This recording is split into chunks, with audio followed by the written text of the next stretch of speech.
क्यों व्यर्थ चिंता करते हो, किससे व्यर्थ डरते हो। कौन तुम्हें मार सकता है। आत्मा न पैदा होती है न मरती है। जो हुआ वह अच्छा ही हुआ, जो हो रहा है वह अच्छा ही हो रहा है, जो होगा वह भी अच्छा ही होगा। तुम भूत का पश्चाताप न करो, भविष्य की चिंता न करो। वर्तमान चल रहा है, वर्तमान में रहकर जीवन जीना ही सार्थक है।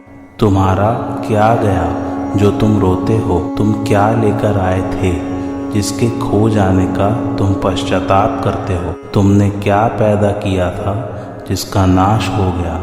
तुम कुछ भी लेकर नहीं आए, जो कुछ भी लिया यहीं से लिया, जो कुछ दिया यहीं पर दिया। खाली हाथ आए, खाली हाथ ही चले। जय श्री कृष्ण मेरे सभी प्यारे कथा श्रोताओं का। मेरा नाम है नमित अग्रवाल और स्वागत है आपका मेरे चैनल कथावाचक में। आइए आज की कथा आरंभ करते हैं। राजन संस्मृत्य संवादमिमम् अद्भुतम केशवार्जुनयोः पुण्यम हृष्यामि च मुहुर्मुहुः। अर्थात हे राजन, भगवान श्री कृष्ण और अर्जुन के इस पवित्र और अद्भुत संवाद को याद कर करके मैं बार बार हर्षित हो रहा हूँ। भावार्थ, संजय कहते हैं कि हे महाराज, भगवान श्री कृष्ण और अर्जुन का यह बहुत अलौकिक विलक्षण संवाद हुआ है। इसमें कितना रहस्य भरा हुआ है कि घोर से घोर युद्ध रूप क्रिया करते हुए भी ऊंची से ऊंची पारमार्थिक सिद्धि हो सकती है। मनुष्य मात्र हर एक परिस्थिति में अपना उद्धार कर सकता है। इस प्रकार के संवाद को याद कर करके मैं बड़ा हर्षित हो रहा हूँ, प्रसन्न हो रहा हूँ। श्री भगवान और अर्जुन के इस अद्भुत संवाद की महिमा भी बहुत विलक्षण है। भगवान श्री कृष्ण और अर्जुन सदा साथ में रहने पर भी इन दोनों का ऐसा संवाद कभी नहीं हुआ।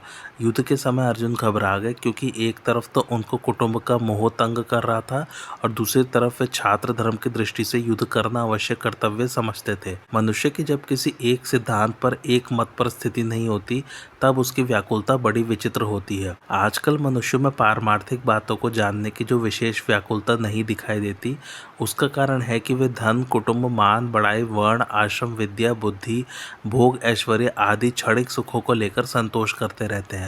इससे उनकी वास्तविकता को जानने की व्याकुलता दब जाती है। अर्जुन भी युद्ध करना श्रेष्ठ है या युद्ध न करना श्रेष्ठ है, इन दोनों में से एक निश्चित निर्णय नहीं कर सके। इसी व्याकुलता के कारण अर्जुन भगवान की तरफ खिंच गए, उनके सम्मुख हो गए।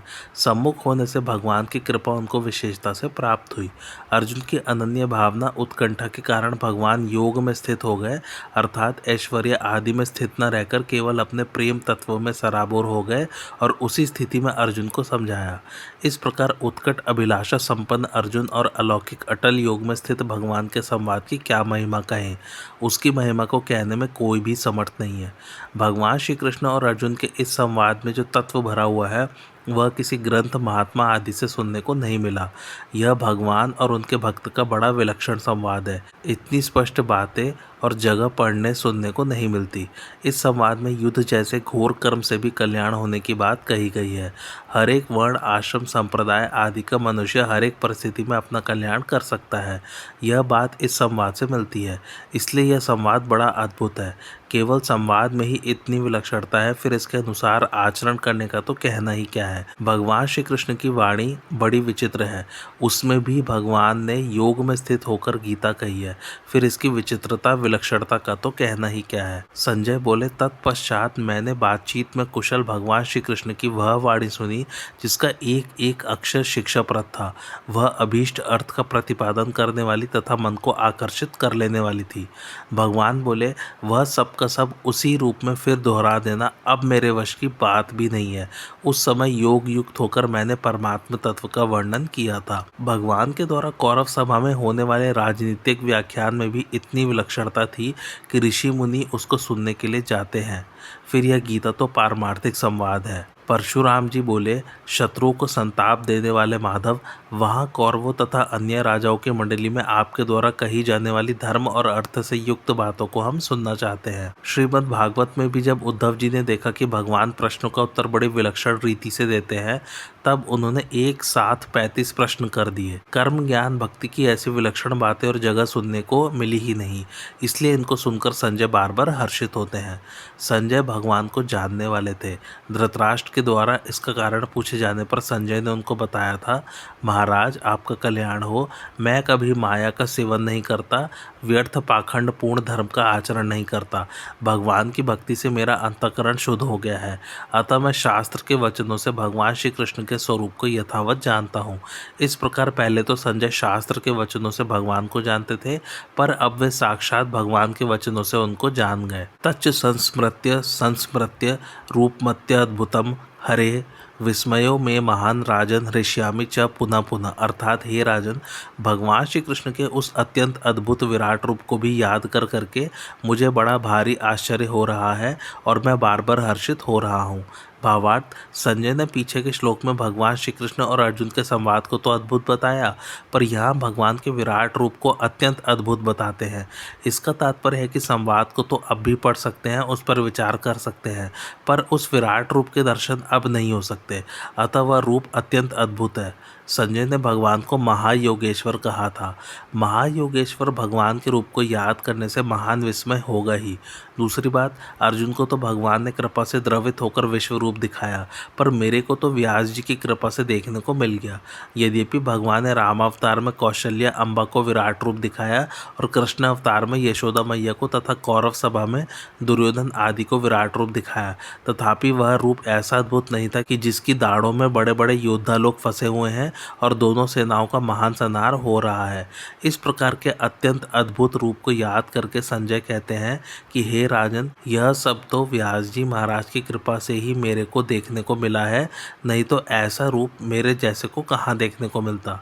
भगवान ने अपना विराट रूप सीमित दिखाया था।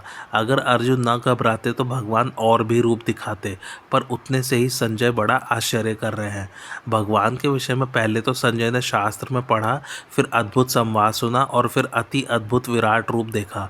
तात्पर्य है कि शास्त्र की अपेक्षा श्री कृष्ण अर्जुन संवाद अद्भुत था और संवाद की अपेक्षा भी विराट रूप अद्भुत था। इसलिए संजय ने संवाद को अद्भुत कहा और विराट रूप को अत्यंत अद्भुत कहा। गीता के आरंभ में धृतराष्ट्र का गूढ़ाभिसंधि रूप प्रश्न था कि युद्ध का परिणाम क्या होगा, अर्थात मेरे पुत्रों की विजय होगी या पांडु पुत्रों की। आगे के श्लोक में संजय धृतराष्ट्र के उसी प्रश्न का उत्तर देते हैं। यत्र योगेश्वरः कृष्णो यत्र पार्थो धनुर्धरः तत्र श्रीर्विजयो भूतिर्ध्रुवा नीतिर्मतिर्मम। अर्थात जहाँ योगेश्वर भगवान श्री कृष्ण है और जहाँ गांडीव धनुषधारी अर्जुन है, वहाँ ही श्री विजय विभूति और अचल नीति है, ऐसा मेरा मत है। भावार्थ, संजय कहते हैं कि हे राजन, जहाँ अर्जुन का संरक्षण करने वाले, उनको सम्मति देने वाले संपूर्ण योगों के महान ईश्वर, महान बलशाली, महान ऐश्वर्यवान, महान विद्यावान, महान चतुर भगवान श्री कृष्ण है और जहाँ भगवान की आज्ञा का पालन करने वाले भगवान के प्रिय सखा तथा भक्त गांडीव धनुर्धारी अर्जुन है, उसी पक्ष में श्री विजय विभूति और अचल नीति ये सभी है और मेरी सम्मति भी उधर ही है। वे संपूर्ण योगों के ईश्वर भगवान कृष्ण तो प्रेरक हैं और उनकी आज्ञा का पालन करने वाले धनुर्धारी अर्जुन प्रेर्य है। गीता में भगवान के लिए महायोगेश्वर, योगेश्वर आदि शब्दों का प्रयोग हुआ है। इनका तात्पर्य है कि भगवान सब योगियों को सिखाने वाले हैं। भगवान को खुद सीखना नहीं पड़ता क्योंकि उनका योग स्वतः सिद्ध है। सर्वज्ञता, ऐश्वर्य, सौंदर्य, माधुर्य आदि जितने भी वैभवशाली गुण हैं, वे सबके सब भगवान में स्वतः रहते हैं। वे गुण भगवान में नित्य रहते हैं, असीम रहते हैं। जैसे पिता का पिता फिर पिता का पिता, यह परंपरा अंत में जाकर परम पिता परमात्मा में समाप्त होती है, ऐसे ही जितने भी गुण हैं उन सबकी समाप्ति परमात्मा में ही होती है। जब युद्ध की घोषणा का प्रसंग आया तब कौरव पक्ष में सबसे पहले भीष्म जी ने शंख बजाया। भीष्म जी कौरव सेना के अधिपति थे, इसलिए उनका शंख बजाना उचित ही था, परंतु भगवान श्री कृष्ण तो पांडव सेना में सारथी बने हुए हैं और सबसे पहले शंख बजाकर युद्ध की घोषणा करते हैं। लौकिक दृष्टि से देखा जाए तो सबसे पहले शंख बजाने का भगवान का कोई अधिकार नहीं दिखता, फिर भी वे शंख बजाते हैं, तो इससे सिद्ध होता है कि पांडव सेना में सबसे मुख्य भगवान श्री कृष्ण ही हैं और दूसरे नंबर में अर्जुन है। इसलिए इन दोनों ने पांडव सेना में सबसे पहले शंख बजाए। तात्पर्य यह हुआ कि संजय ने जैसे आरंभ में दोनों की मुख्यता प्रकट की, ऐसे ही यहाँ अंत में भी इन दोनों का नाम लेकर दोनों दोनों की मुख्यता प्रकट करते हैं। योगीश्वर अर्थात योगियों के ईश्वर होना तो सरल बात है, पर योगेश्वर अर्थात संपूर्ण योगों के ईश्वर होना आखिरी हद है। लक्ष्मी, शोभा, संपत्ति ये सब श्री शब्द के अंतर्गत है। जहाँ श्रीपति भगवान कृष्ण है वहाँ श्री रहेगी ही। विजय नाम अर्जुन का भी है और शूरवीरता आदि का भी। जहाँ विजय रूप अर्जुन होंगे वहाँ शूरवीरता, उत्साह आदि छात्र ऐश्वर्य रहेंगे ही। ऐसे ही जहाँ योगेश्वर भगवान श्री कृष्ण होंगे वहाँ विभूति, ऐश्वर्य, महत्ता, प्रभाव, सामर्थ्य आदि सबके सब भगवत गुण रहेंगे ही। और जहाँ धर्मात्मा अर्जुन होंगे वहाँ ध्रुवा नीति, अटल नीति, न्याय, धर्म आदि रहेंगे ही। वास्तव में श्री, विजय, विभूति और ध्रुवा नीति ये सब गुण भगवान में और अर्जुन में हरदम विद्यमान रहते हैं। उपयुक्त दो विभाग तो मुख्यता को लेकर किए गए हैं। योगेश्वर श्री कृष्ण और धनुर्धारी अर्जुन ये दोनों जहाँ रहेंगे वहाँ अनंत ऐश्वर्य, अनंत माधुर्य, अनंत सौशील्य, अनंत सौजन्य, अनंत सौंदर्य आदि दिव्य गुण रहेंगे ही।